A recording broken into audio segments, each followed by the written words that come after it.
Eu quero trazer a meditação hoje, junto com a igreja do Eterno Deus. E eu quero que vocês pensem junto comigo, assim como eu meditei nesse tema, quando estava preparando a mensagem para o dia de hoje. E uma pergunta me veio à mente: por que Deus nos permite que caiamos? O porquê Deus permite que caiamos do cavalo? Ou porque Deus permite que a gente caia do cavalo? Por que Deus, sendo Pai, Deus sendo Todo-Poderoso, que cuida dos seus filhos, muitas das vezes permite que os seus filhos eles venham tropeçar? Permite, não digo que Deus nos faça tropeçar, mas o tropeço muitas das vezes é colocado por nós mesmos. O que eu já quero trazer a reflexão da igreja é que Deus ele prepara para cada um de nós um caminho perfeito. Deus ele quer que a gente venha andar num caminho de perfeição. Ele diz: sede perfeitos porque eu sou perfeito. Mas quem que acaba colocando muitas das vezes trincheiras? Quem que coloca muitas das vezes barreiras no caminho? Senão nós mesmos. Então eu estava pensando, poxa, por que Deus às vezes permite que a gente venha cair do cavalo? Eu não quero que seja um título, sabe, ofensivo. A ideia não é essa, mas muitas das vezes a gente acaba caindo do cavalo. E você sabe que quando esse termo é utilizado, ele quer dizer que muitas das vezes nós fomos alertados de algo, e mesmo assim a gente acaba indo em frente. Aí lá na frente o que acontece? A gente cai do cavalo. O que é cair do cavalo? É quebrar a cara, é dar ruim.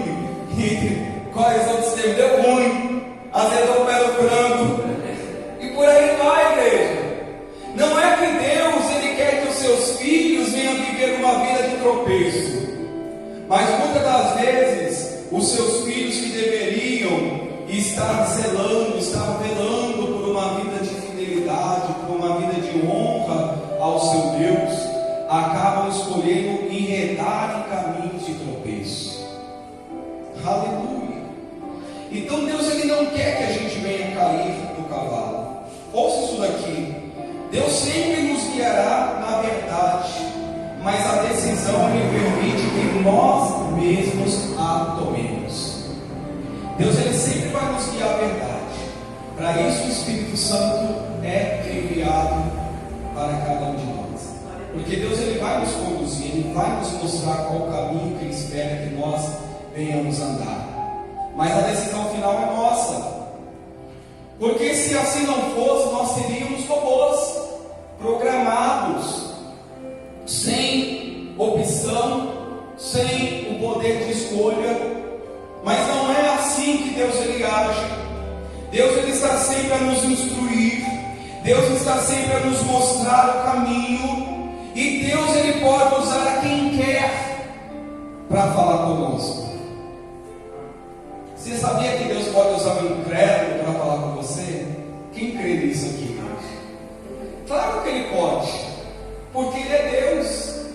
E muitas das vezes ele vai usar de uma oportunidade em que o seu coração está quebrantado para falar com você. Se ele usou a mula para falar com o Balaão, né? Imagina você em casa de boa, o cachorro começa a falar com você, você tem um treco, não é? Já pensou a igreja?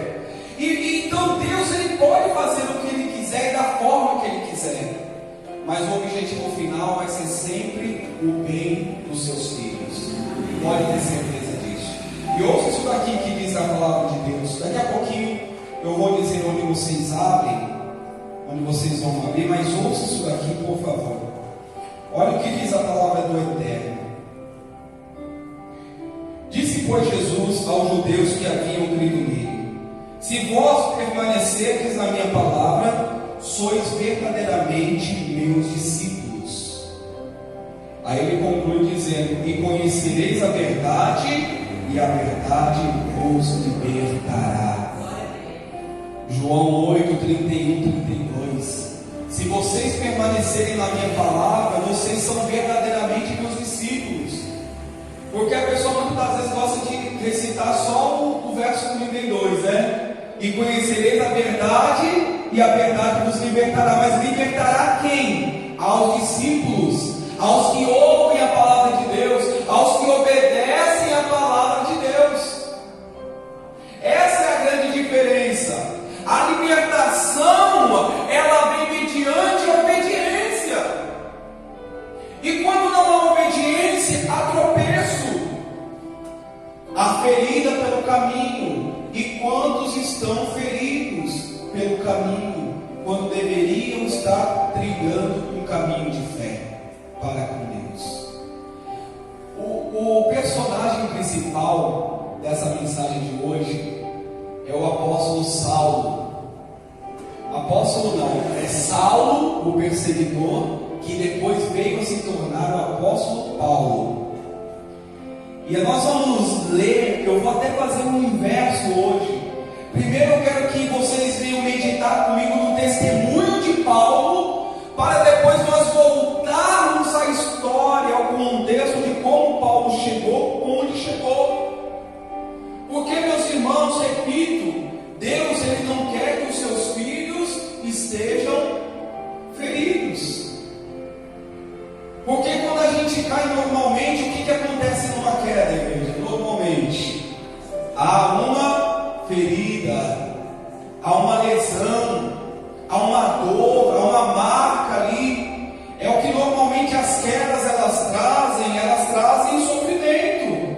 Ninguém cai e fica sorrindo, né, não é? Ah, como eu gosto de cair, eu vou cair aqui, vou cair do nada. É muito bom cair, alguém gosta disso, igreja? Ninguém gosta.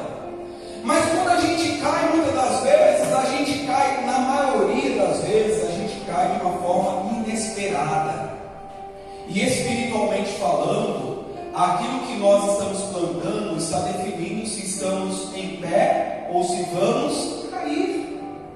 É o que nós estamos plantando pelo caminho que vai definir o nosso estado diante de Deus. A Bíblia diz que o cair é do homem, mas o levantar é de Deus. Porque Deus não quer os seus filhos caídos. Deus não quer os seus filhos machucados no chão da amargura, porque assim estávamos antes de conhecermos ao Senhor Jesus. Aleluia! Estou um pouquinho tortinho aqui, igreja, já estou com um pouquinho de torcicolo, mas estou meio Robocop hoje, mas vamos na fé. Então, meus queridos irmãos, o Senhor, Ele quer que a gente venha conhecer a plena verdade. E quando ao conhecimento da plena verdade, há libertação. Aí o João 8,32 se cumpre. E conhecereis a verdade, e a verdade vos libertará.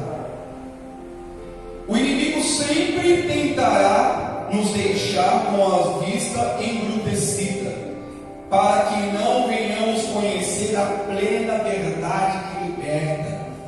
Para o inimigo é vantajoso que a pessoa esteja vivendo com uma vista embrutecida, não consiga enxergar aquilo que Deus tem para ela. Porque quando a pessoa não enxerga aquilo que Deus tem para ela, a tendência que ela venha sair do caminho é muito alta. A probabilidade de ela tomar uma decisão que não pautada na palavra de Deus é enorme. Por isso Satanás sempre vai investir para que a nossa vista fique o quê? Fechada, turva. Por isso que Jesus disse: se vocês forem meus discípulos, vocês vão conhecer a libertação, a verdadeira liberdade. E o que é o discípulo? É aquele que obedece ao seu mestre. Porque muito se fala de discípulo, né? Mas quem é o verdadeiro discípulo? Não é aquele que diz Jesus, é aquele que imita Jesus. A palavra de Deus diz que nós devemos ser imitadores de Cristo. Esse é o discípulo. Aleluia.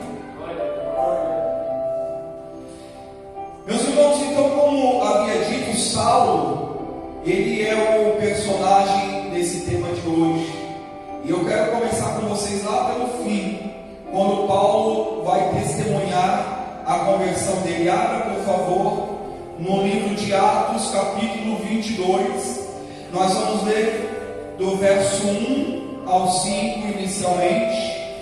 No livro de Atos 22, verso 1 ao 5, onde Paulo vai estar ali diante das autoridades, apresentando a sua defesa diante do Sinédrio. E olha o que acontece na vida daqueles que têm um verdadeiro encontro com Deus. Todos acharam aí? Olha o que diz a palavra de Deus, Paulo apresentando a sua defesa. Irmãos e pais, ouvi agora a minha defesa perante vós. Quando ouviram que lhes falava em língua hebraica, guardaram ainda maior silêncio. Para um minutinho aqui, igreja, olha para mim. Pastor, deixa eu só explicar uma coisa. Paulo, você sabe que Paulo, ele tinha dupla cidadania. Paulo era um judeu nascido em Tarso, que era uma província de Roma. Nessa época, meus irmãos, ter nacionalidade romana seria o equivalente hoje ao green card. Teacher, ajuda o aluno. Green card, que é o cartão verde americano. O que grande parte das nações ao redor do mundo querem, se não ter uma cidadania ou uma dupla cidadania, entre elas ter a cidadania americana, para entrar e sair do país a hora que ela quiser.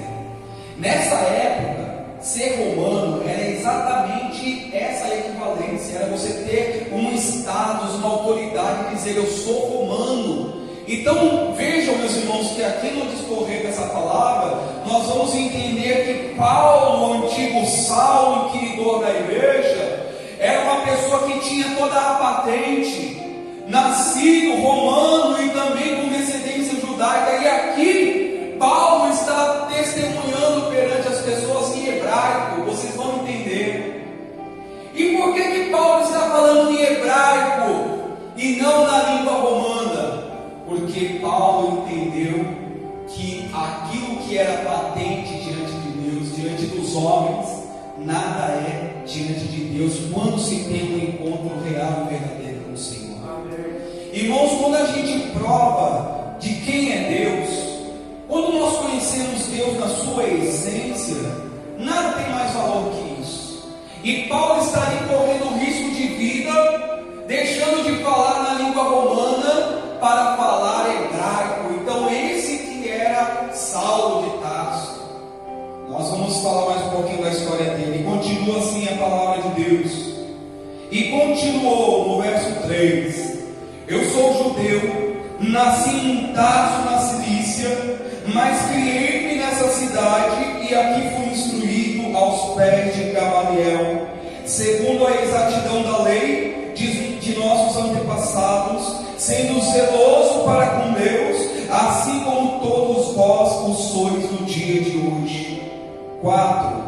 Persegui este caminho, Jesus, até a morte, prendendo e metendo em cárceres homens e mulheres, de que são testemunhas o sumo sacerdote e todos os anciãos.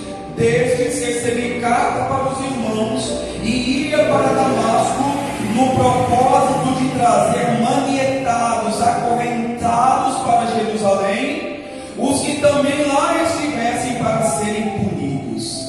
Olha para mim, por favor. Olha o que Paulo está dizendo perante essas autoridades. Eu sou uma pessoa culta, que tive uma formação. E você sabe quem é esse Gamaliel?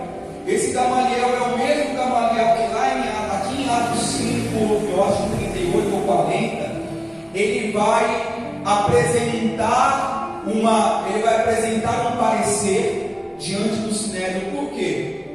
Porque assim que Jesus é ascendido aos céus e o Espírito Santo é derramado sobre a igreja, a Bíblia diz que os apóstolos, que os discípulos de Cristo foram cheios do Espírito Santo e passaram a testemunhar ao Senhor. E a Bíblia vai dizer que as autoridades farisaicas prenderam Pedro e os discípulos por falarem acerca do nome. Que nome? O nome do Senhor Jesus. E naquela mesma noite, como que um anjo vindo abriu as celas, e quando eles foram buscar Pedro e os discípulos para levarem para o interrogatório no outro dia, onde estavam os discípulos? Eles estavam na praça pregando de novo, porque Deus os havia libertado da prisão. Irmãos, e aí essas autoridades enfurecidas se reuniram de novo. Aí Gamaliel vem e fala: olha, senhores, tomem cuidado, porque se essa obra é do homem, ela vai perecer. Mas se é de Deus, vocês vão se encontrar lutando contra Deus. Deixa eles, deixa. E a história também do Talmud, da lei oral judaica, vai falar que esse Gamaliel ele foi um grande ensinador da igreja no passado, da igreja judaica farisaica. Então era uma pessoa totalmente instruída, uma pessoa totalmente dominadora de toda a lei, de toda a teoria judaica farisaica. E é exatamente nesse contexto que Paulo foi ensinado, tendo todas as credenciais de alguém que foi instruído por uma autoridade importante da época. E é o que Paulo está falando exatamente nesse momento. Eu sou judeu e também nasci em Tarso, na Cilícia. Sou romano também. E eu persegui os discípulos de Jesus. Eu ia de cidade em cidade perseguindo. Irmãos, eu sei que o que Paulo fez ou consentia na época, não é o que tem que ser ponderado nesse momento, mas eu coloquei 3 pontos aqui, a gente lendo essa passagem, que caracteriza um religioso, uma pessoa que acha que o simples fato dela conhecer a lei, ela ter uma oratória, ela ter um conhecimento teórico, lhe basta. Mas não, ouça isso aqui. Algumas características de alguém que é religioso. Primeiro, considera que a sua instrução teórica, seu conhecimento humano é maior em detrimento ao verdadeiro encontro com Deus. É o que Paulo está falando aqui. Eu fui criado, eu fui ensinado aos pés de Gamaliel, mas mesmo assim não deixava de ser Saulo, o inquiridor da igreja, o perseguidor da igreja, o mesmo Saulo, que lá no início da igreja também, no capítulo 7 de Atos, quando Estevão é apedrejado, a Bíblia diz que ali estava Estevão, quando deu um testemunho poderoso diante das autoridades, de tal forma que as autoridades frangiram seus dentes, possuídos de ódio, de raiva, porque a autoridade que vinha de Estevão não era de homens e sim de Deus. Aí a Bíblia vai dizer que aquelas autoridades apedrejaram a Estevão e deixaram as vestes de Estevão aos pés de Paulo, de Saulo, que consentia na morte dos cristãos. Então veja que o conhecimento, meus irmãos, teórico, não traz a exatidão daquilo que é o sentimento de Deus. Porque Saulo nessa época já se considerava uma pessoa instruída na lei, mas mesmo assim perseguia os cristãos. Aí vai ao encontro do que a gente falou no domingo passado. Aparentemente uma causa nobre. Por quê? Por que as autoridades farisaicas perseguiam os cristãos? Porque diziam que os cristãos traziam revolta, pregava sobre o caminho, pregava sobre Jesus, pregava contra o governo de Roma. Nada disso, mentira. Pregava sim a salvação em Yeshua HaMashiach. É isso que os discípulos pregavam, e as autoridades farisaicas ficavam nervosas com isso. Então veja que Saulo já estava ali perseguindo a igreja, é o que ele está falando aqui. Então, meus irmãos, não adianta o conhecimento teórico, outra coisa. Se considera espirituoso. Veja que Paulo diz: olha, eu era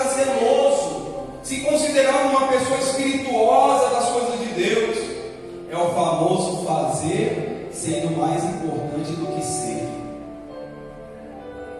Por que Saulo se considerava uma pessoa zelosa? Porque fazer o que ordenava era mais importante do que ser de Deus, porque ele não tinha um encontro com Deus. Então ele perseguia a igreja, porque diziam para ele que tinha que ser daquela forma, que a igreja trazia divisão, que a igreja era ruim para as autoridades da época. E terceiro, e não menos importante, se enreda em caminhos enganosos, se convencendo de que a causa é nobre. Então veja que tudo isso que Paulo está falando aqui, já na sua conversão, aqui ele vai contar o testemunho, mas a gente não vai ler o testemunho dele aqui não, a gente vai ler quando aconteceu. Então veja que todas essas, entre muitas aspas, virtudes, nada eram ou nada são, se a gente não conhecer o poder de Deus.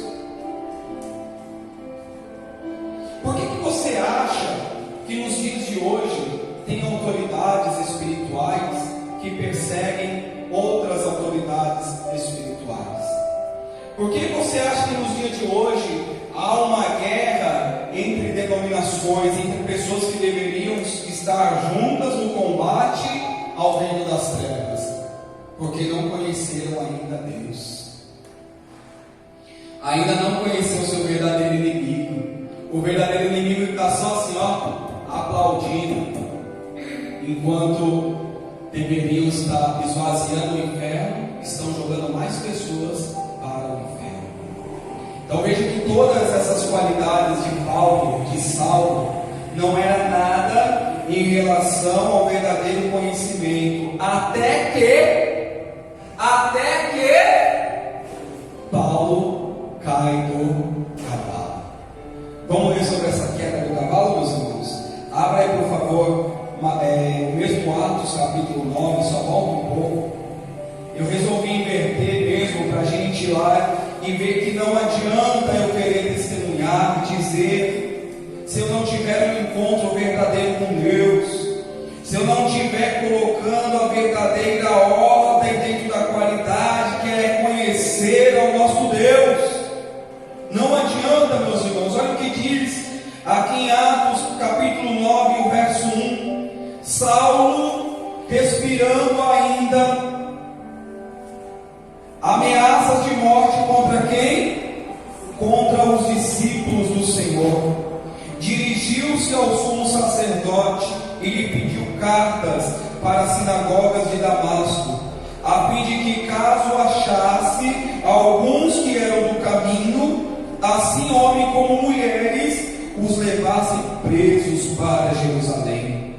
Seguindo ele estrada fora, ao aproximar-se de Damasco, subitamente uma luz do céu brilhou ao seu redor, e caindo por terra ouviu a voz que lhe dizia: Saulo, Saulo, por que me persegues? E ele perguntou: quem és tu, Senhor? E a resposta foi: eu sou Jesus, a quem tu persegues. Mas levanta-te e entra na cidade, onde te dirão o que te convém fazer. Os seus companheiros de viagem pararam emudecidos, ouvindo a voz, não vendo contudo ninguém. Era o encontro de Paulo, amém? Então se levantou Saulo da terra, e abrindo os olhos nada podia ver.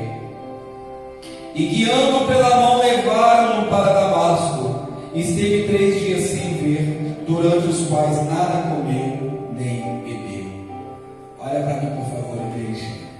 Veja que Saulo, ele respirava, ele tinha prazer, ele tinha como meta perseguir os discípulos do caminho.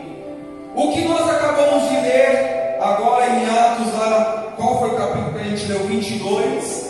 Se não Paulo já testemunhando a Deus, mas aqui Saulo estava perseguindo aqueles que eram no caminho. Veja, meus irmãos, que a queda muitas das vezes é para que os nossos olhos se abram. Paulo precisava ter um baque, precisava ter algo, como a própria Bíblia diz, algo súbito, algo que viesse sacudido, para que ele pudesse ouvir a voz dizendo: Saulo, Saulo, te consertas? Em outras palavras, por que me persegues? Quem és tu, Senhor? Eu sou Jesus, a quem tu persegues. Meus irmãos, muitas das vezes Deus ele vai permitir que a gente caia, que a gente venha se esborrachar, para que os nossos olhos se abram para com a vontade dele. Porque veja que, guardadas as devidas proporções, ninguém aqui é inquiridor da igreja, pelo contrário, somos todos discípulos de Yeshua, amém? Amém. Mas tem muitas das coisas que às vezes estamos fazendo, tem muitas das vezes caminhos que estamos seguindo, como o caminho a Damasco, que são caminhos que não agradam e que não levam ao encontro com Deus. Então às vezes Deus tem que falar mais forte, Deus tem que permitir que algo nos abata, para que possamos abrir os nossos olhos e nos colocarmos de volta nos projetos e no caminho de Deus. Porque Deus permite as quedas, meus irmãos, para que os nossos olhos se abram e para que nós possamos ser discípulos do nosso Senhor. Então veja que aqui Saulo ele tem esse encontro, os seus olhos ficam ali, ele fica cego, e por 3 dias, veja que Saulo entendeu rápido, né? Já entrou logo em propósito de jejum, já entendeu que o negócio estava pegando para o lado dele, já 3 dias sem comer, sem beber em jejum, até que vem o anjo Ananias e diz: olha, Ananias, vai até Damasco, lá você vai encontrar um certo Saulo, traga para sua casa, porque a esse convém que eu venha fazer dele um vaso de honra. Aquele que era perseguidor, aquele que não dava testemunho, a gente vê lá no 22 testemunhando de Jesus. Meus irmãos, como a gente entende o valor do encontro com Deus, a gente dá testemunho da grandeza. E aí Ananias, todo receoso, os discípulos tudo com medo, porque Saulo tinha sua fama, a fama de perseguidor da igreja. Mas Jesus falou: não, vai, porque esse será para mim um vaso de honra. E ali Saulo, ele abre os olhos, ali Deus ele abre os olhos de Saulo. E onde que ele já prega? Onde é a sua primeira missão? Em Damasco mesmo. Já sai evangelizando, já sai salvando vidas. Por quê? Porque teve um encontro real e verdadeiro com o Mestre. Meus irmãos, tem gente que está caindo do cavalo e cai, e levanta de novo, sobe no cavalo e cai de novo, e não aprende. E aí a pessoa, o tempo vai passando, acaba que aquelas feridas vão cada vez se tornando maiores, até que se tornam incuráveis, e esse que é o perigo.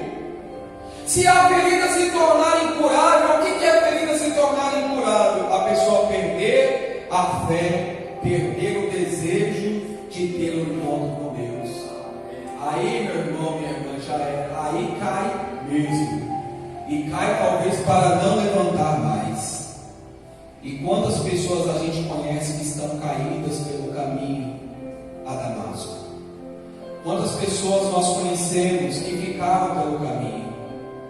Mas por que ficaram pelo caminho? Porque faltou entender o plano de Deus para a sua vida, e que Deus ele não tem prazer na dor dos seus filhos, mas muitas das vezes vai permitir para que os seus filhos possam entender o seu verdadeiro plano. Deus diz: ai, quer ir? Vá! Vá! É igual papai e mamãe falavam: não vai por esse caminho. Lá vai a gente exatamente por onde? Pelo caminho. Aí chegava em casa como? Chorando. Aí que apanhava mesmo. Aí sofria do caminho e sofria em casa também. Meus irmãos, Deus ele sabe que se a gente entrar em certos caminhos, a gente vai se ferir. Por isso que ele sempre está cuidando da gente, sempre está nos alertando a seguir o caminho correto. E para finalizar essa mensagem, meus irmãos, Quando a gente alcança exatamente esse entendimento daquilo que Deus tem para nós, a gente declara igual Paulo vai declarar aqui. Ouça, por favor. O que Paulo vai declarar aqui, eu já digo ontem, mas ouça isso daqui, ó. Filipenses 3, 7, 8, ele diz assim: mas o que para mim era lucro, isso considerei perda por causa de Cristo. Sim, deveras considero tudo como perda por causa da sublimidade do conhecimento de Cristo Jesus, meu Senhor, por amor do qual perdi todas as coisas e as considero como refúgio para ganhar a Cristo. Olha o que Paulo declara aqui na sua carta aos Filipenses: por amor de Cristo eu deixei a minha patente, por amor de Cristo eu deixei tudo, porque entendi que maior, mais sublime que tudo isso para mim passa a ser refúgio, passa a ser nada, para ganhar a Cristo. Queridos irmãos, temos que aprender com os nossos erros. Ninguém é perfeito, entenda isso. Se nós fôssemos perfeitos, a gente já teria sido arrebatado. Ninguém aqui é perfeito, começando por esse que vos fala. Quem mais fala, mais erra, mais peca. Então, começando por mim, ninguém é perfeito. Mas uma coisa é certa: quando nós alcançamos o coração de Deus, quando nós entendemos esse amor sublime do nosso Deus, aquilo que para nós era lucro, nós consideramos como perda. Porque Jesus disse: aquele que quiser ganhar o mundo, perderá. Aquele que perder a sua vida por amor a mim, preservá-la para a vida eterna. Não dá, igreja, para ganhar o mundo e ganhar a Cristo. A gente tem que perder. Eu prefiro perder o mundo e ganhar a Cristo. Então vamos preferir ganhar a Cristo. Amém? Aplauda o Senhor Jesus bem forte e diga glórias e glórias e glórias ao nosso Deus. Exalte e glorifique o Senhor, que é digno de toda honra e povo. Aleluia. Deus seja louvado, queridos irmãos. Espero que essa mensagem ela tenha sustentado o teu coração. Porque Deus é como um bom médico. A Bíblia diz que o nosso Senhor é o médico dos médicos e Ele está curando as suas feridas. Deixa Deus te curar, amém?